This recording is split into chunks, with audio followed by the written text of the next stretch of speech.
Soon after, the journalist told them he had contacted the police, who said there were boats taking people to a safe zone. The nearest boat would leave in 2 hours. They armed themselves and set off, but arrived too late. The boat was already sailing away. They called out and waved, but it was no use. The journalist reassured them there was another boat coming in 5 hours. Unsure where to wait, they spotted a nearby barn and decided to hide there until morning. And so they made their way inside. They managed to reach the amusement park and, convinced by the idea, they went to the Ferris wheel. They turned on the power so they could ride it, but it turned out to be a stupid move. As soon as they did, the entire park lit up, and all the rides powered on. The noise and lights attracted a massive number of zombies, which began to move toward them. To make matters worse, they discovered that there were people hiding inside the park, and now, because of them, their lives were in danger. Feeling guilty, they decided to help, using the weapons they had taken from the journalist's house. They split into 3 rescue teams. The first team found a girl trapped in the bumper car ride, but they couldn't reach her because the ground was slick and unstable. The football player got into one of the cars and began driving it slowly toward her, trying not to alert the zombies.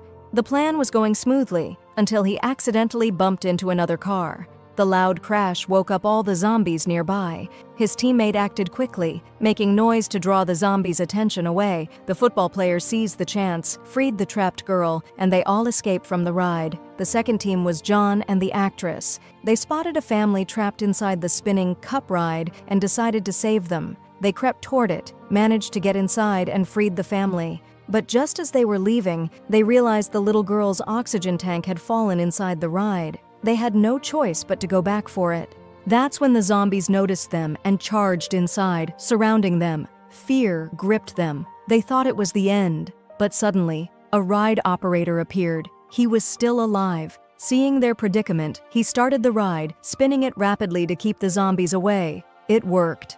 The actress grabbed the oxygen tank, and they all escaped safely, returning it to the girl. The third team was the soldier and the boxer. They encountered a young man who begged them to save his fiancée. She was trapped on the carousel, surrounded by a crowd of zombies. Fortunately, the boxer still had the potato gun weapon from the journalist's house. She prepared to use it, but the fiancé's constant rushing made her nervous, causing her to miss several shots. She had only 10 rounds left. She told him to let her focus, gathered her courage, and began firing accurately. She managed to take out a large number of zombies, clearing a path. The fiancé sprinted in, rescued his fiancée, and fled. But soon after, the zombies regained consciousness and surrounded the soldier and the boxer. Forced to retreat, they ran into the trampoline area. They kept bouncing from mat to mat, while the zombies, unable to jump, kept falling flat on the ground. Seizing the opportunity, the pair slid down a slide and escaped in time. Meanwhile, the 2 bitten teammates felt useless, unable to help. Wanting to do something meaningful before turning, they used a whistle to make a loud noise. The zombies swarmed toward them, and they lured the horde into a giant ride. Once most of them were inside, they activated the ride, trapping and killing a huge number at once.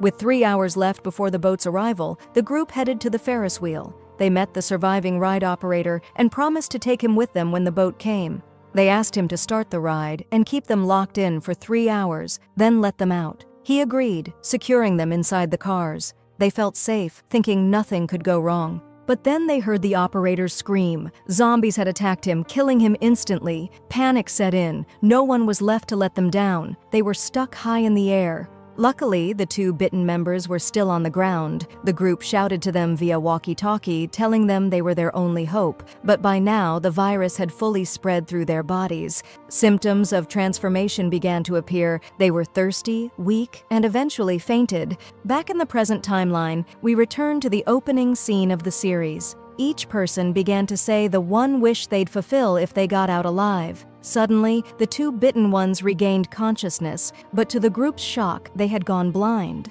The journalist had estimated they had about 1 hour before turning completely. They made their way to the Ferris wheel controls to free the group, but the infected girl decided to take revenge on the football player for shoving her in the garage, which had led to her being bitten. She said, I'll open the doors for everyone, except you. I'll keep you locked here until I bite you myself." He panicked, hiding under the seat and covering himself so she wouldn't see him. She stood at the controls, refusing to open them, until the actress, fearing they'd miss the boat, revealed the number of his car. Delighted, the infected girls stopped the car, laughing nervously, and opened it. Their other bitten friend opened the rest of the cars, saving everyone.